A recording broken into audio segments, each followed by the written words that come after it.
Hello, OP classes के digital platform पर आप सभी का एक बार पुनः स्वागत है। तो आज हम लोगों को पढ़नी है आरबीआई की मौद्रिक नीति।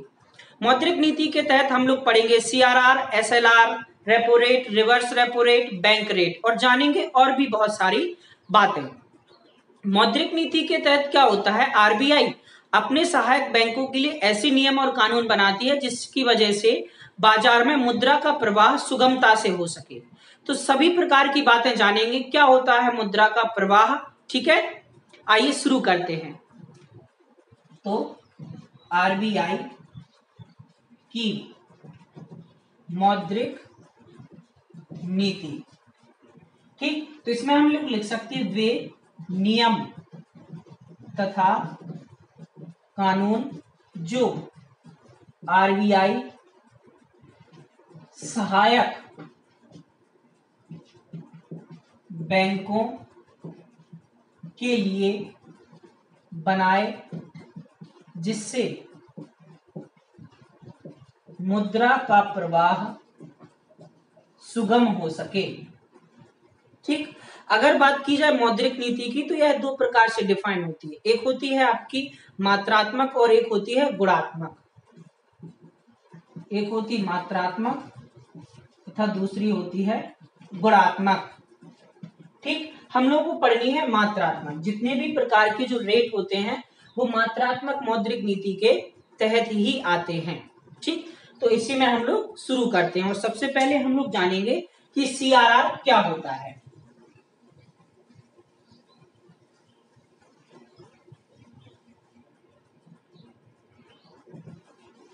सीआरआर होता है कैश रिजर्व रेशियो।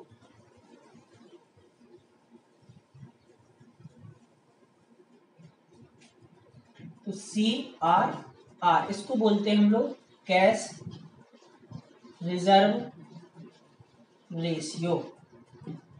ठीक है, होता क्या है समझिए इसको। जितने भी बैंक हैं उन्हें अपनी जमा पूंजी का कुछ हिस्सा आरबीआई के पास रखना होता है और वही आपका क्या कहलाता है, कैश रिजर्व रेशियो। ठीक है, तो इसमें हम लोग लिख सकते हैं प्रत्येक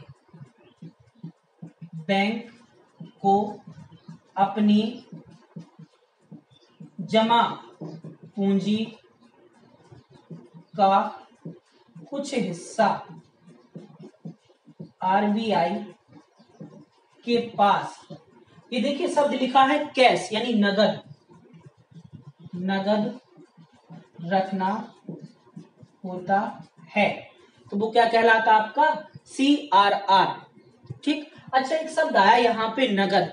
आपने नकद भी सुना होगा, आपने नगद भी सुना और आपने नकद भी सुना। दोनों में हल्का सा अंतर होता है। देखिए यहाँ पे लिखा नगद, नग यानी होता क्या है, नगद का मतलब होता है वह धनराशि जो पैसे के रूप में रखी जाए, वो नगद कहलाती, रुपए के रूप में। जबकि नकद का मतलब होता है जितनी भी धनराशि है उसका मूल्य काउंट करके उतने ही मूल्य की कोई भी वस्तु, सोना, प्रतिभूति, डिबेंचर, जमीन के कागजात, वो सब आप रख सकते हैं, वो काउंट होते हैं नगद में। तो नगद और नकद में अंतर समझ में आया आपके। ठीक, तो सीआरआर क्या होता है, कैश रिजर्व रेशियो। प्रत्येक बैंक को अपनी जमा पूंजी का कुछ हिस्सा आरबीआई के पास रखना होता है। अब यह क्या है, आरबीआई एक्ट 1934 की एक धारा है 42 फर्स्ट, उसके तहत लागू होता है। तो यह आरबीआई एक्ट 1934 की धारा 42 फर्स्ट के तहत लागू होता है। इसका मापन काय के आधार पर किया जाता है, मापन एनडीटीएल के आधार पर होता है। तो मापन एनडीटीएल क्या है, ये कई बार प्रश्न पूछा गया कि बैंकिंग से संबंधित एनडीटीएल में डी क्या है। ठीक, तो पहले हम लोग जानते हैं एनडीटीएल क्या होता है। इसको हम लोग बोलते हैं net demand time liability. Net demand time liability, ठीक है, इसको हम अच्छे से समझते हैं। देखिए जैसे मान के चलिए कोई बैंक है, आज सुबह 10 बजे खुला और उसके पास 100 रुपए हैं। अभी क्या हुआ, दिन भर में 50 रुपए उसके पास जमा हो गए और 30 रुपए निकाल भी लिए गए, तो उसके पास टोटल कितने बचे? 120 रुपए ही तो बचे। जैसे 100 रुपए उसके पास पहले से थे, 50 रुपए जमा कर लिए गए और 30 रुपए निकाल लिए गए, तो उसके पास कितना बचा? 120। तो जो 120 है प्रत्येक बैंक का शाम को काउंट होता है एनडीटीएल, तो ये क्या कहलाएगा इसका? एनडीटीएल। यानी प्रत्येक बैंक का प्रत्येक दिन का लेखा जोखा जो शाम को मिलता है उसको हम लोग क्या कहते हैं? एनडीटीएल। एक शब्द आया यहाँ पे लाइबिलिटी। बैंकिंग में दो शब्द होते हैं, एक लाइबिलिटी होता, एक एसेट्स होता। दोनों में से हल्का सा अंतर है। लाइबिलिटी का मतलब है किसी दूसरे का पैसा या किसी दूसरे की वस्तु। एसेट्स का मतलब होता है हमारा स्वयं का। तो आपको नेट डिमांड टाइम लाइबिलिटी समझ में आई? ठीक, ये क्या हो गया? ये। अब इसकी कुछ बातें और होती हैं, जैसे CRR अधिकतम कितना हो सकता और CRR न्यूनतम कितना हो सकता। तो अभी इसकी कोई लिमिट नहीं है और इसकी भी कोई लिमिट नहीं है। बात समझ में आई? आरबीआई जितना चाहे CRR को घटा और बढ़ा सकती है। एक बात और, अगर CRR घट जाए या CRR बढ़ जाए तो क्या फर्क पड़ता है, वो चीज और समझे ले रहे। अगर CRR बढ़ा दिया गया तो बाजार में मुद्रा का प्रवाह कम हो जाएगा। देखिए बहुत आसान शब्दों में हम समझाते कैसे होता है ये सब कुछ।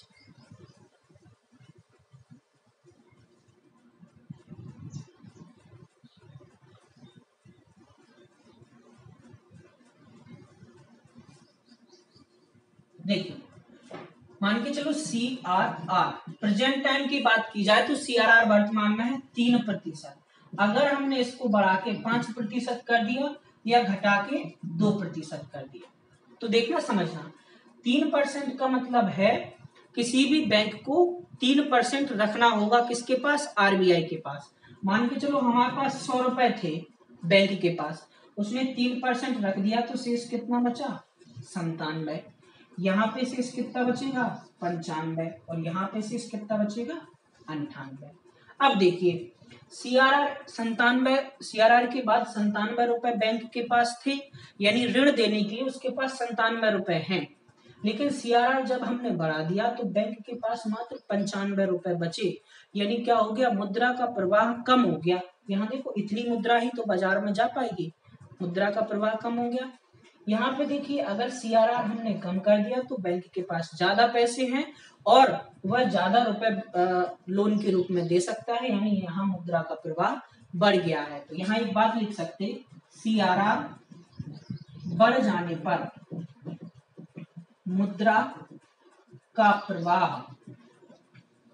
कम हो जाता है, जबकि CRR घट जाने पर मुद्रा का प्रवाह बढ़ जाता है। तो बात समझ में आई? तो आपको CRR तथा उससे जुड़ी हुई बातें समझ में आई। चलिए जल्दी से जाने ले रहा है हम लोग SLR। कोशिश करना समझने की।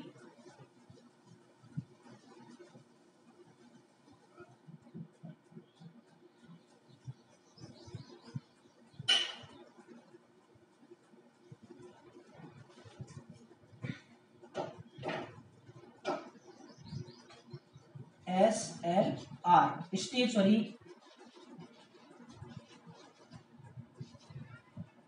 Liability ratio. ठीक है, चलिए यहाँ पे एक शब्द आया है स्टेचुरी। स्टेचुरी और कॉन्स्टिट्यूशनल दो शब्द एक दूसरे से जुड़े हुए होते हैं। एक होता है सांविधिक स्टेचुरी और एक होता है संवैधानिक। स्टेचुरी का मतलब होता है कोई भी वह मद जिसका निर्माण संसद ने अधिनियम पारित करके किया हो, वो सांविधिक कहलाती है। जबकि कॉन्स्टिट्यूशन का मतलब होता है वह मद जिसका वर्णन संविधान में हो। वो बात की बात है, हम तो ये बता रहे थे। SLR में क्या होता है, प्रत्येक बैंक को अपनी जमा पूंजी का कुछ हिस्सा स्वयं के पास भी रखना होता है। वो क्या कहलाता है आपका? SLR। और ये कैश के रूप में भी हो सकता है, डिवेंचर के रूप में भी, प्रतिभूति के रूप में भी, या सोने के रूप में भी। तो इसमें हम लोग लिख सकते हैं प्रत्येक बैंक को अपनी जमा पूंजी का कुछ हिस्सा स्वयं के पास रखना होता है। क्या कहलाता है? एसएलआर। यह नगद के अलावा कुछ भी हो सकता है। ठीक है। अब क्या है, अधिकतम कितना हो सकता और न्यूनतम कितना हो सकता। तो अधिकतम इसकी नो लिमिट है, यानी आरबीआई जितना चाहे, और इसकी भी आपकी नो लिमिट। एक चीज और, एसएलआर है जो भारतीय बैंकिंग अधिनियम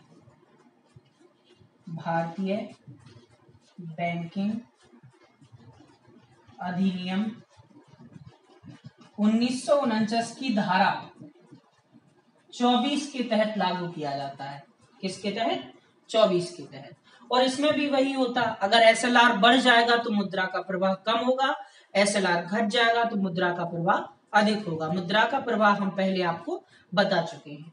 आइए अब हम लोग देखते हैं रेपो रेट कि रेपो रेट क्या होती है।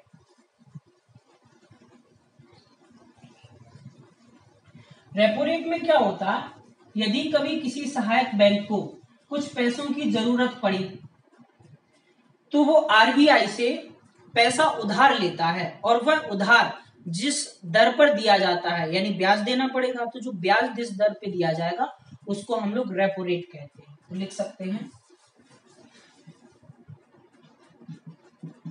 Repo rate. सहायक बैंक अपनी आवश्यकता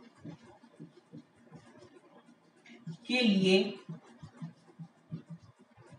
जब आरबीआई से कुछ धन मांगता है तो आरबीआई जिस दर पर ब्याज ले उसे रेपो रेट कहते हैं। ठीक। अब ऐसा नहीं है कि जितना बैंक चाहे उतना ले सकता है, ऐसा नहीं होता है। ये कई बार प्रश्न पूछा गया कि कोई भी बैंक रेपो रेट के तहत कितना धन आरबीआई से ले सकता है, और इसकी टाइम लिमिट भी होती है। ये कितने दिनों तक? 90 दिनों के लिए ही लिया जा सकता है। और कितना लिया जा सकता है? एनडीटीएल का मात्र 0.5%। कितना? आपका जितना एनडीटीएल होगा, हम बता चुके आपको एनडीटीएल, उसका मात्र 0.5% ही कोई बैंक ले सकता है।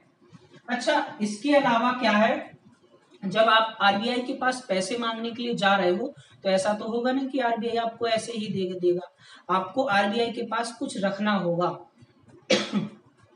बात समझ में आई? तो आरबीआई के पास सिक्योरिटी देनी पड़ती है।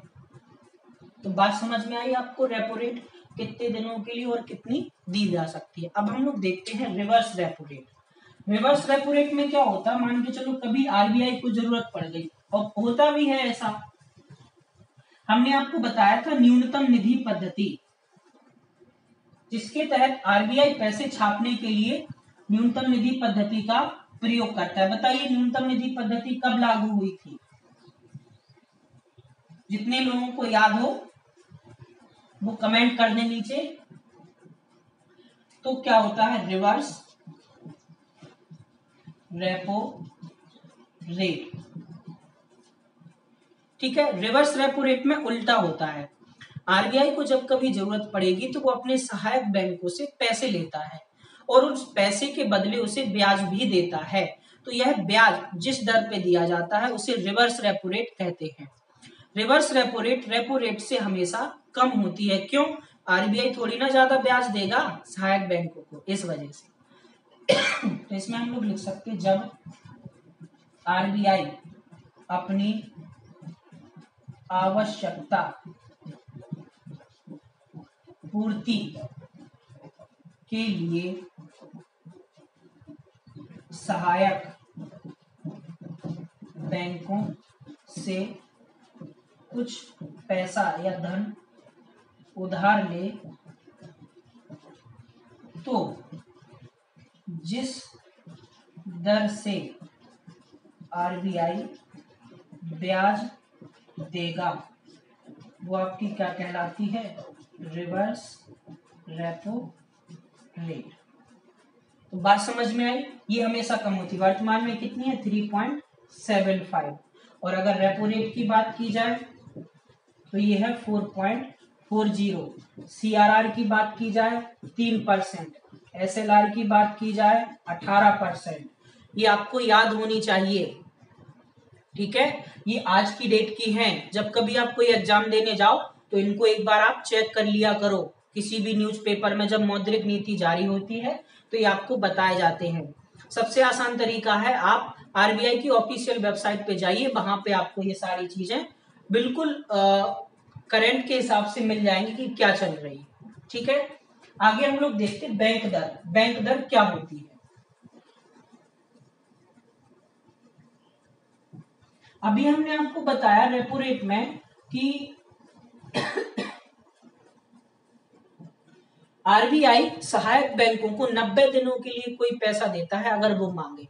लेकिन अगर बैंक कहे कि हमें 90 दिनों से ज्यादा के लिए पैसे चाहिए तो वो जिस दर पे देते हैं उसे हम लोग कहते हैं बैंक दर। तो यहाँ पे हम लोग लिख सकते बैंक दर। इसमें हम लोग लिख सकते जब सहायक बैंक आरबीआई से कुछ पैसे उधार ले 90 दिनों से अधिक के लिए, तो दिया गया धन जिस ब्याज दर पर लौटाया जाए उसे हम लोग क्या कहते हैं? बैंक दर कहते हैं। और वर्तमान में बैंक रेट कितनी है? 4.65 है। कितनी है? 4.65%। अब देखिए, अगर कोई बैंक अपना सीआरआर और एसएलआर मेंटेन नहीं करता, जैसे हमने आपको भी सीआरआर और एसएलआर बताया, मान के चलो कोई बैंक दे ही नहीं रहा है, मेंटेन ही नहीं कर रहा कि भाई इतने दिनों के अंदर आपको लौटाना है, इतने दर पे देना है, और अगर वो उस तरीके से नहीं कर रहा है तो क्या क्या बात होती है? कई बार प्रश्न पूछा गया कि सीआरआर और एसएलआर मेंटेन होने पर, ना होने पर आरबीआई पहले दिन क्या कार्यवाही करता है, तो वो बातें हम लोग देखते हैं।